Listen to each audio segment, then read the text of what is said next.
Hello, Death to Chester fans, viewers, listeners. I am your host, Chester Franklin. Welcome back.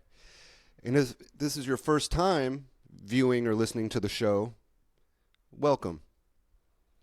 As Jay-Z once said in his song, H to the Izzo, you could be anywhere in the world right now, but you chose to be here with me. And I really appreciate everyone who has subscribed to the show.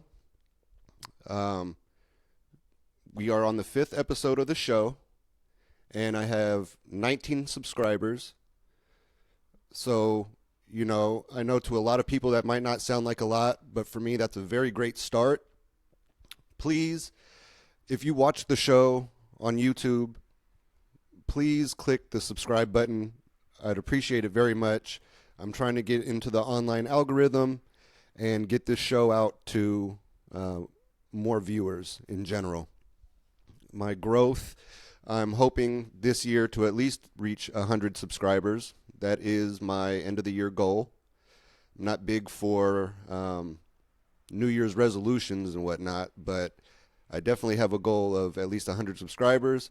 So if you can do that, click that subscribe button for me on YouTube. It would be highly appreciated. Likes and comments likewise are appreciated. I like to get feedback on episodes and get an idea, get a pulse of my audience and see kind of how you guys are enjoying the show. I have a special one for you today. I'm going to tell a few stories. Throughout my life, I meet very interesting people. And I have a few stories to tell you about those people and the situations surrounding them. Episode 5 of the Death to Chester podcast is called Pleasure Pets. And here shortly you will see what I mean what I mean by that title. I'm going to open up this episode with a good old time story. It was going to be a solo episode on its own, but I'm going to start it off with this story about two of my best friends from the time I was a child. It's a tale of two friends. You see, I had a rough go at the beginning of my life, from birth. I almost died as a baby from ear infections, severe ear infections. And around 3 or 4, at the youngest time when you start to actually form lasting memories, that's the age you typically do. My very first memory of life was basically, my parents in a physical altercation, my father hitting my mother, and I just remember him throwing her on the bed and being, 3 or 4, just going maybe up to his knee, going and hitting him, protecting my mom, and him picking me up and kind of throwing me in the air and pretending it was a game and kind of tossing me gently onto the bed to kind of throw me off, to make me believe that something bad was going on, And so from that young age, I knew that life was going to be a little bit different for me compared to some other people. At age 7, I got my first pet. My father bought me a dog. And this marks one of the very first bright times in my young life at 6, 7 years old. At that time, my parents had already divorced. So, my mother in one house, my father in another, and he bought this dog. And this thing became instantly like a best friend to me. I don't know if we have any cat lovers out there, any dog lovers out there, but this instantly made me a dog person. His name was Rocko. He was half red-nosed pit and mostly looked like a pit, and half Shar-Pei. So just picture a pit bull with extra skin. He had kind of like a wrinkly, ugly little face, but I love that dog very much from the time I got him. Concerned with the stereotype of pit bulls being aggressive, my father decided that my dog Rocko would get neutered, and so that's what he did. My dog walked around with the satellite dish thing kind of on his head for a while, so he wouldn't pull the stitches out of his ball sack. But my dog's balls got removed, and that means that he's never going to be able to reproduce and have puppies, and I feel like anything that's a man should be able to have babies, and reproduce. And so I feel like a part of his manhood had been taken from him. So now let's cut over to human friends.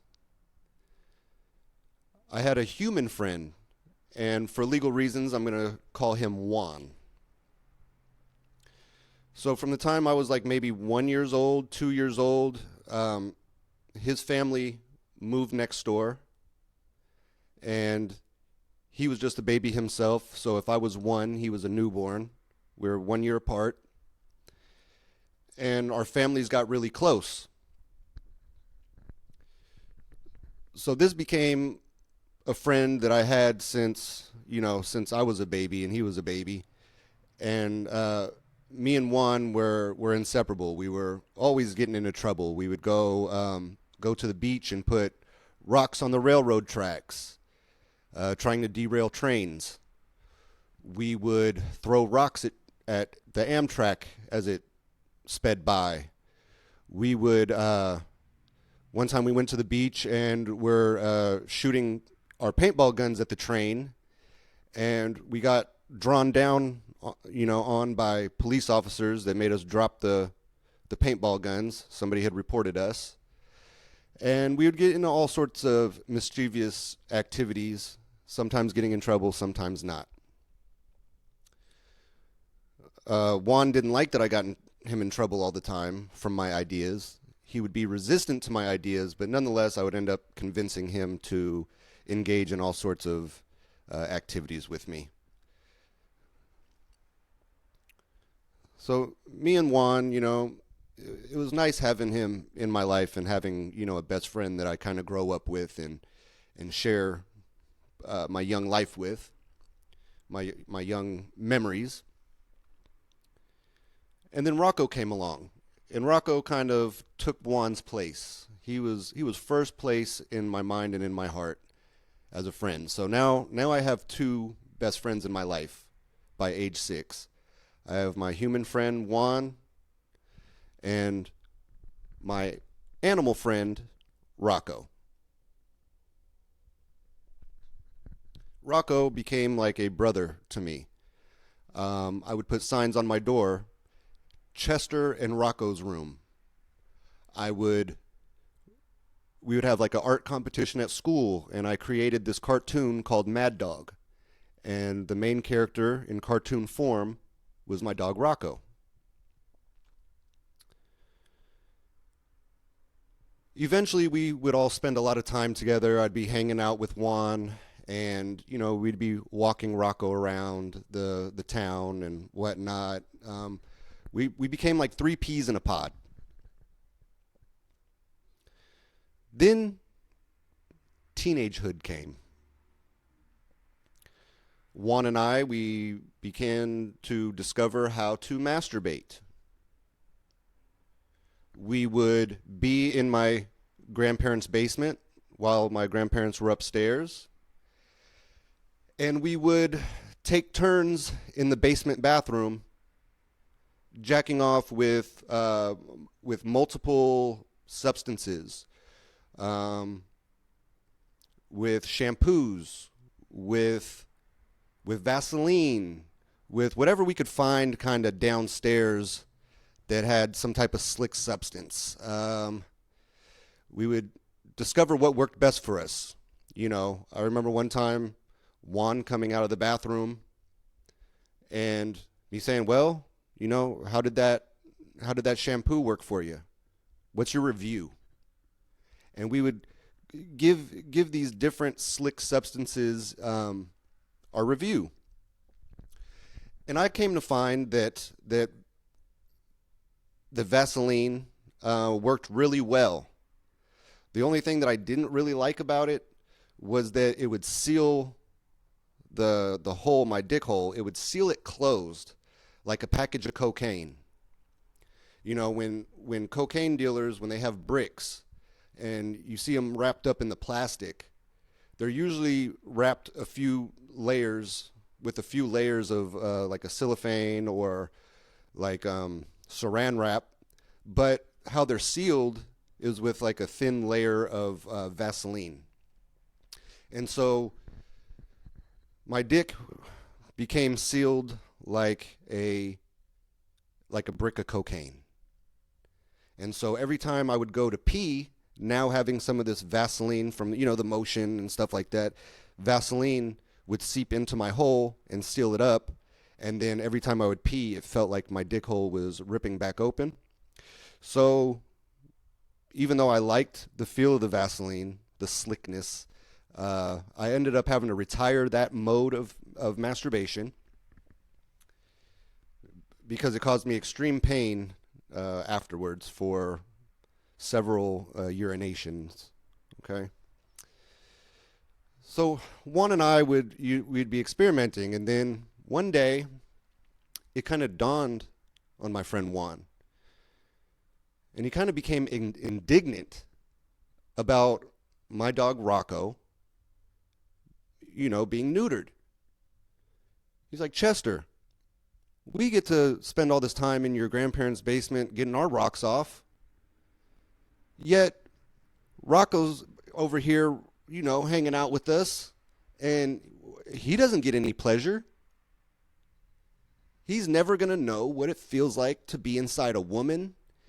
He's never going to know what it's like to have some little puppies running around of his own. That's not right."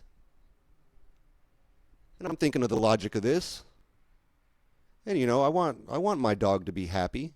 I want my best friend, my pet, my brother, to be just as happy as me and my friend Juan over here. And I said, "Juan, you are absolutely right. What do we do about it?" Well, Juan had a solution. When we were about 13 or 14, Juan began a ritual that lasted maybe about 2 years. Every time Juan would come over to my house, my dog, Rocko, was familiar with him and liked him. And, you know, he'd just come up and kind of smell him and come say hi. You know how dogs do.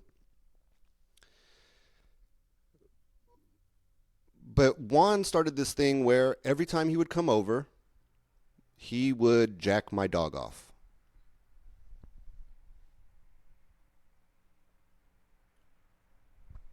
Juan would jack my dog off. So as it would happen, every time Juan would come over after that began, my dog, every time he heard the door or whatever, he would run up to the door, tail wagging. He was very excited to see Juan because he knew Juan was going to jack him off. Okay, I'm 13, 14. A part of me is feeling like it's kind of odd. But I seen how happy it made my dog. When Juan would step through that door, that front door, get on one knee, put his hand under my dog, Rocko, like he's, like a cow that he's getting ready to milk. And he'd just start pumping. And then my dog would be all walking around like R. Kelly and stuff, And I was like, man, that's awesome for Rocko, Rocko is, I don't, even when I touch myself, I don't walk around like that, you know? It doesn't have me doing all that. So I was very happy for my dog because I felt that this was just.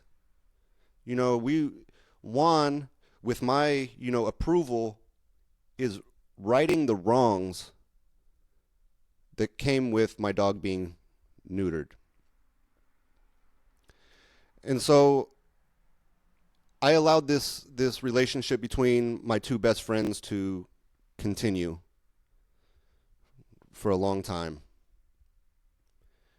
Juan gritting his teeth, jacking my dog off, and he would say he almost had like slobber coming out of his mouth. I think it did something for Juan too. Now that I look back at hindsight, but he'd be like, he needs pleasure. I'm like, all right, Juan, okay, Rocko needs pleasure again. At this point, Rocko was getting more pleasure than me. But I'm like, do your thing, Juan. Rocco's happy, so I'm happy. Well, one day, Rocko finally had enough. One day, or actually one night rather, Juan was staying the night at my house. And that's when he kind of took things to the next level with Rocko. We were in my father's computer room, just messing around online and stuff like that. And, you know, Rocko came in checking on me and Juan and, was kind of chilling with us. And Juan had this, bright idea that pretty much he was going to smear some peanut butter on his ass and let Rocko lick the peanut butter. So I went and got Juan a spoon. Juan went into the kitchen, into my father's pantry, and took a scoop of peanut butter out and came back into the computer room with peanut butter, smeared on his ass crack. And in his head, if Rocko enjoyed the experience of being jacked off, then he would definitely enjoy the experience, I guess, of eating some ass. As an adult, I can see the pleasure in eating some ass, but Rocko really wasn't having it. Juan stood there, his pants pulled down just below his ass. I mean, we used to moon trains and stuff like that, so it wasn't like the first time I seen Juan's ass. We used to take shits in Juan's backyard, like on the little walkway and stuff, and, you'd see flies, like, all on our shit. And I'm assuming his parents picked it up. I don't know who was picking up the shit, but we would shit in, like, Juan's backyard. So, I'm used to seeing Juan's ass, and he's seen my ass at that point, a few times. So I'm just sitting there in the computer chair, and I'm just kind of wondering what's going to happen now. Juan is standing there, ass cheeks out, smeared with peanut butter, the smooth one, Skippy Smooth. And I'm just kind of just watching. And Rocko kind of goes up and smells his ass for a second. And we're waiting. Wait for it. And then he backs up. Kind of looks, kind of sniffles. And he walks away. So now there's Juan just standing there by his lonesome, a little embarrassed because now I'm kind of laughing, and I go get Juan a roll out of our cabinet, go get him a roll of toilet paper, and he's just trying to wipe his ass, and it's tearing off. The toilet paper's tearing off, and now there's just a whole mess going on of, peanut butter and chunks of toilet paper, and it was gross. So I allowed Juan to go into the hallway bathroom where there was a shower and kind of, go wash the peanut butter off his ass. After that night, things between Juan and Rocko, my two best friends, were never the same. Rocko kind of lost that twinkle in his eye when Juan would come over. He wasn't so excited to see Juan anymore. It was like Juan crossed the line with Rocko. And so if Rocco's not happy, then I'm not happy. The only reason why I was letting things go on as long as they were going on was because it made Rocko happy. So from that point on, my relationship with Juan as a human best friend began to kind of crumble and wither away. If you're not making Rocko happy anymore, then I kind of don't want you coming over jacking my dog off anymore. You know what I mean? You kind of overplayed your hand. Your services are no longer needed, Juan. And so, at the age of about 15 years old, 14, 15 years old, I stopped hanging out with Juan, and we went our separate ways. I went on to robbing houses and going to juvenile hall and whatnot, and Juan ended up finding himself a new group of friends. And Lord bless them if they had dogs. He was probably going over there and doing the same thing with their dogs. But Rocko wanted none of Juan anymore, and so neither did I. And that was the end to that friendship.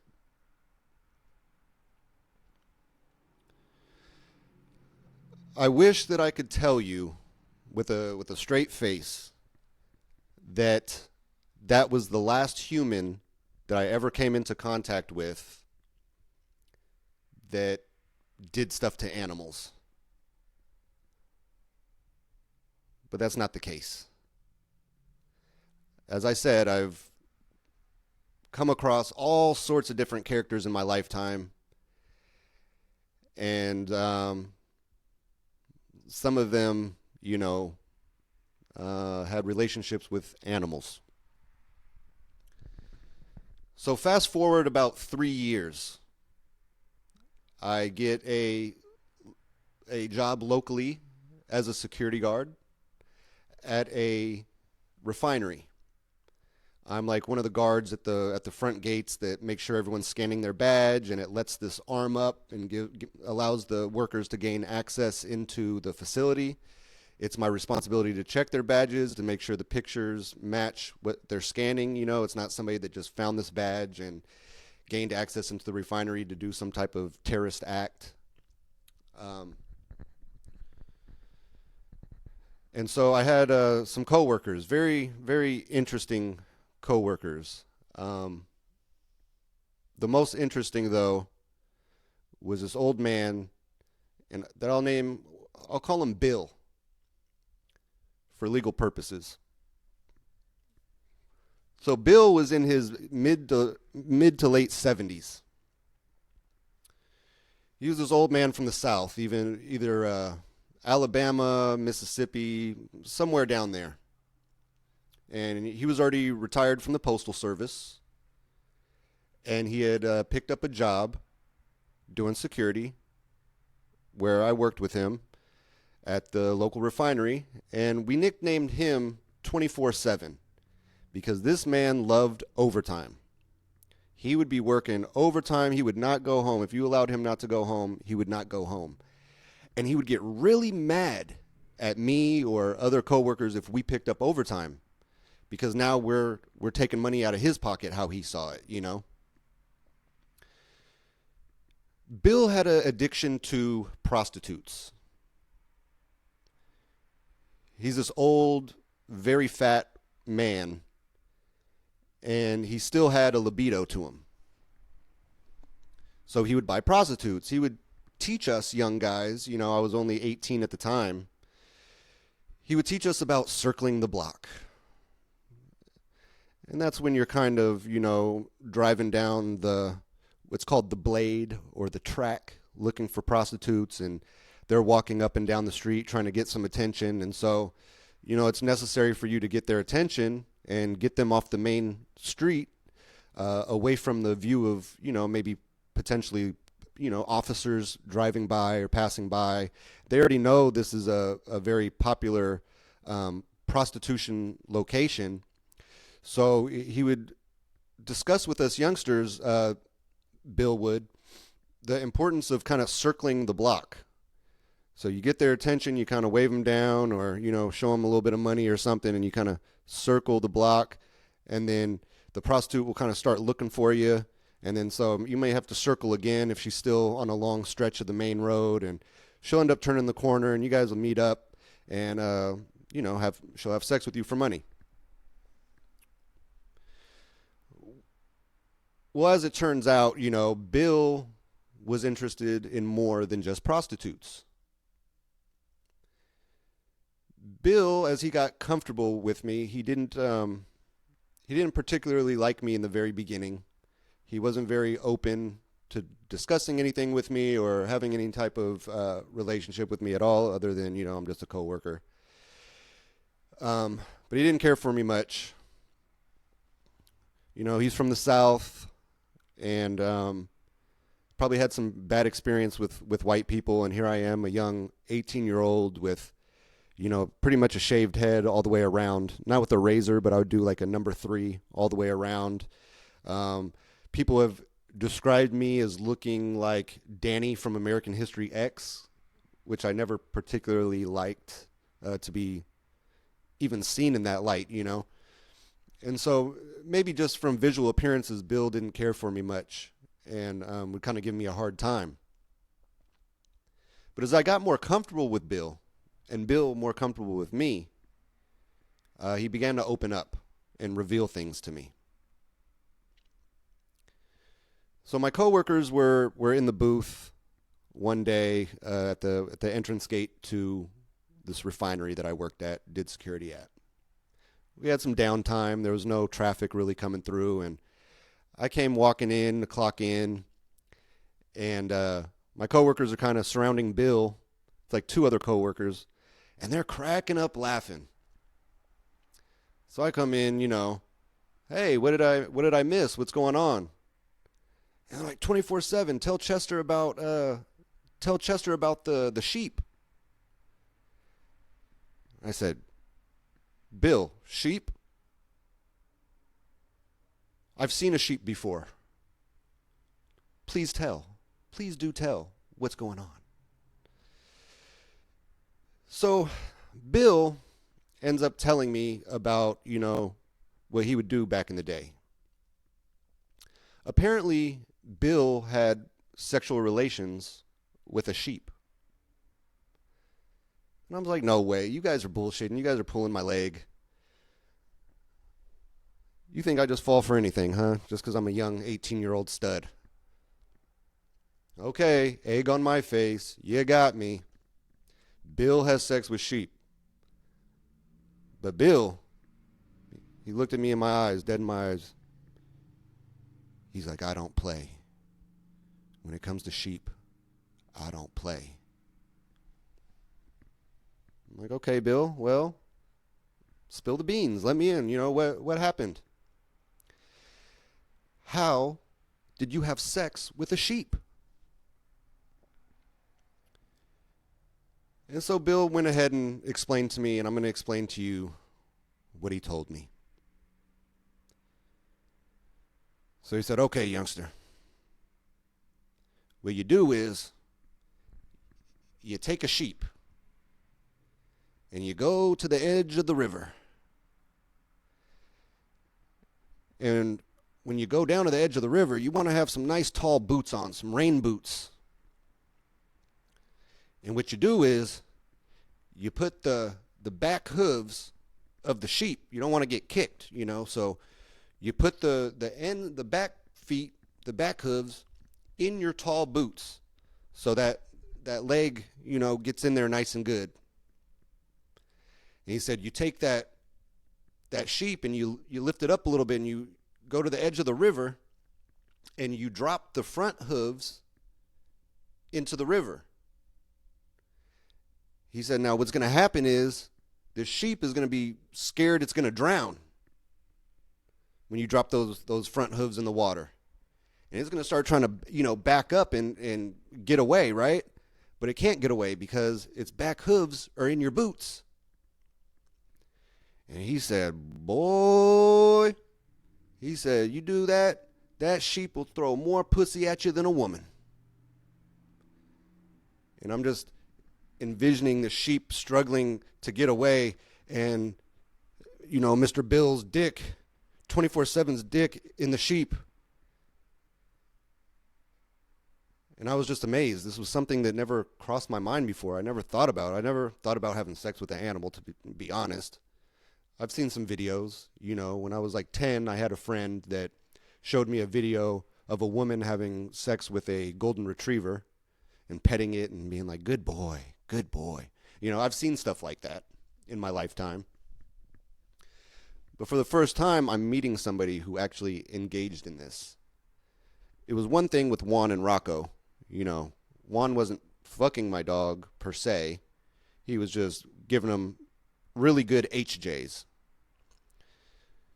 Bill was taking it to the next level. And it really surprised me about Bill because Bill had a big fear of cats. And he said one time he went to a woman's house and she had like 2 or 3 cats. And she was trying to have sex with Bill, telling Bill, come to the bed. And she's in the bed, and so are the cats. And he refused to have sex with her. He left. He said, that's too many pussies in one bed for me. And he left. But here Bill is telling me about fucking a sheep and how to go about doing so. I was very shocked. But I was learning a lot. At that point, I thought, I've seen it all in my life.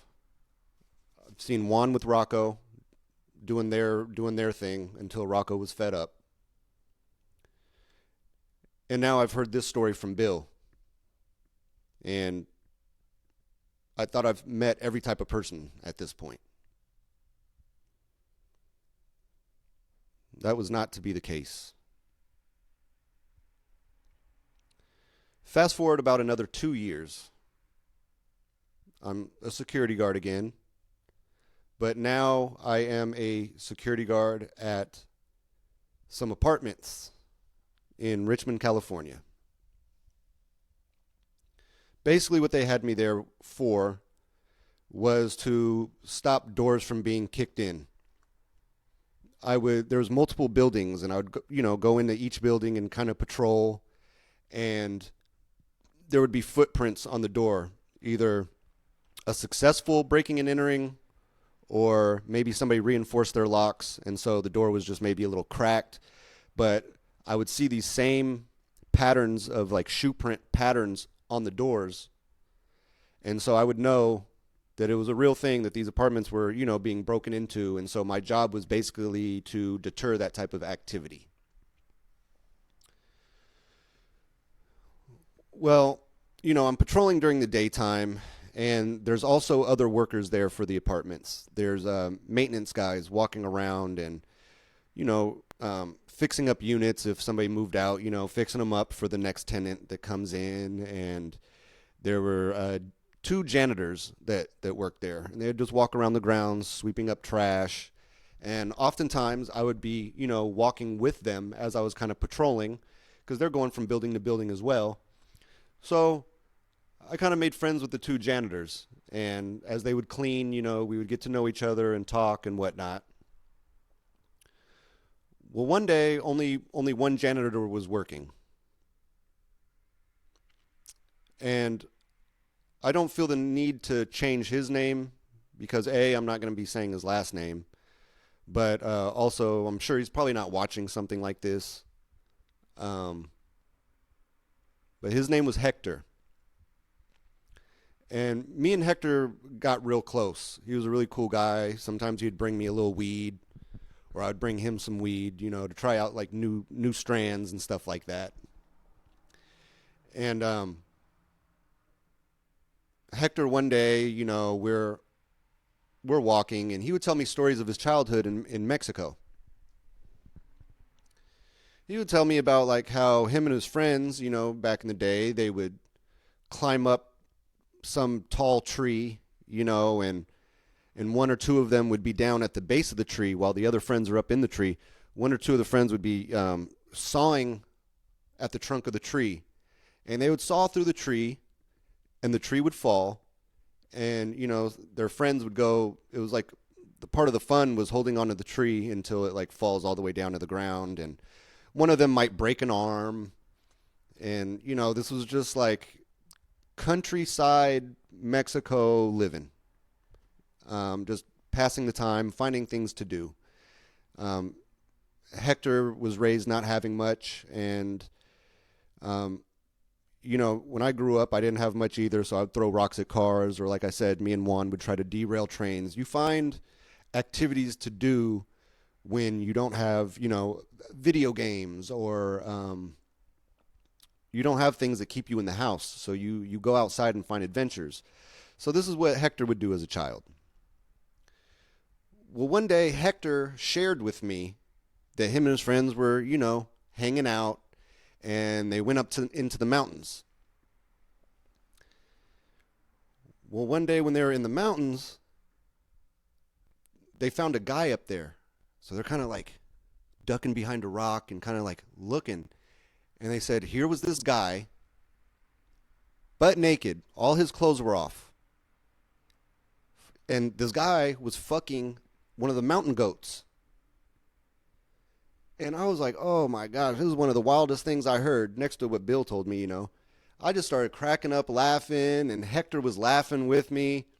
And, turns out I'm laughing at the wrong thing, because I'm laughing that the dude's fucking the goat.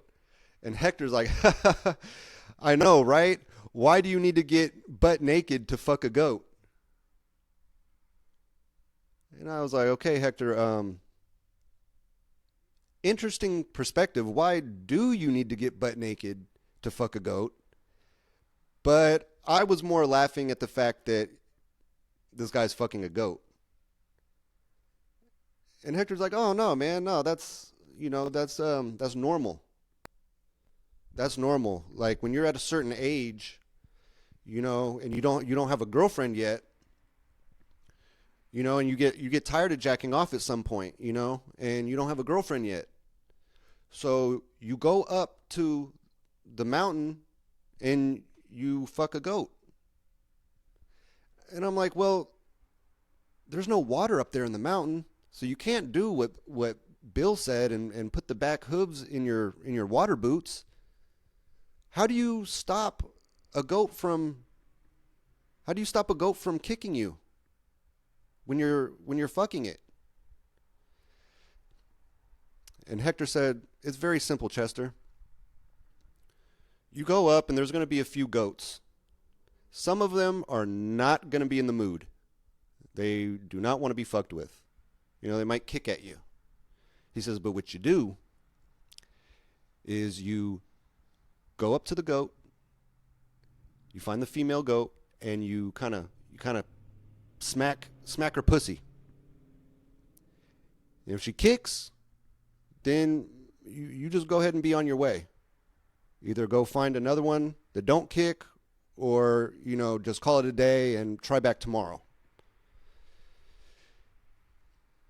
So you smack the goat's pussy, and if it doesn't kick back, then it means that the goat is open and willing to have sex, apparently.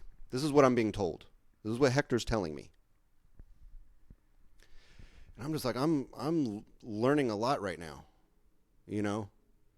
Like, who thought it would be so simple? But he's like, I have a wife and stuff like that now. So, those days are behind me. But this is just what you do when you're tired of jacking off and you don't have a girlfriend. You go smack a mountain goat's pussy, and if it don't kick, then it's open season. And so these are the type of people that I've come across in my life. All three of these stories are true stories. And for that reason, this episode number 5 of the Death to Chester podcast, is titled Pleasure Pets. Now I hope it makes sense.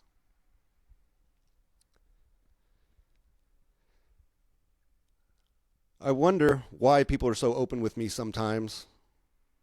I'm curious to you, the listener, has anybody come up to you and said that they did anything to their animals? If they have, please feel free to leave a comment on the video. You can find this podcast on youtube.com/@Death2Chester.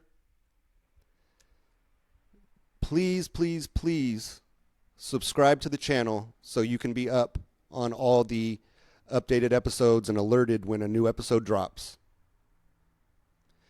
Thank you to all the viewers and listeners. I have a lot more views and even subscribers, for as low as the number is currently. A lot more than I expected to have already at this point in the podcast. And I appreciate you all for spreading the word of the podcast and your constant viewership. You can also find me on Instagram, Death2, number 2, Death2Chester, and on Facebook, Death2Chester. And there I do some funny reels. I might share funny memes or something that I, came across. And on all those platforms, you can directly speak with me. My YouTube channel has a community section, and there I do exclusive content, exclusive posts that only goes out to subscribers of the podcast. So if you want some more behind the scenes kind of pictures and posts, if you want to vote on a poll, like I want to make some shirts for the podcast, and I had a few designs up, and I asked my subscribers to vote on what logo they liked the best for a t-shirt, what they could see themselves wearing. If you want any of that stuff, follow me on Instagram and Facebook, and subscribe to my YouTube channel. I really appreciate it, everybody. Thanks for tuning in to another episode. I hope you got a few laughs out of it. Some of you are probably still sitting there in disbelief of what you've heard. To this day, I still sometimes reminisce on these people that I come across, and it's really crazy that none of them are in prison right now. It would seem to me, there's killers out there amongst us and rapists amongst us that are walking free, but also bestiality mavens, bestiality connoisseurs that are amongst us, that have families, children, grandchildren, and they go to sleep every night with these secrets, and they felt safe to confide with Chester Franklin. If you have any stories of your own, if you may like to be the next guest on the show, go ahead and shoot me an email. It's death2chester@gmail.com. Until next time, thank you all for riding along with me down memory lane for episode 5. I love you all. Bye-bye.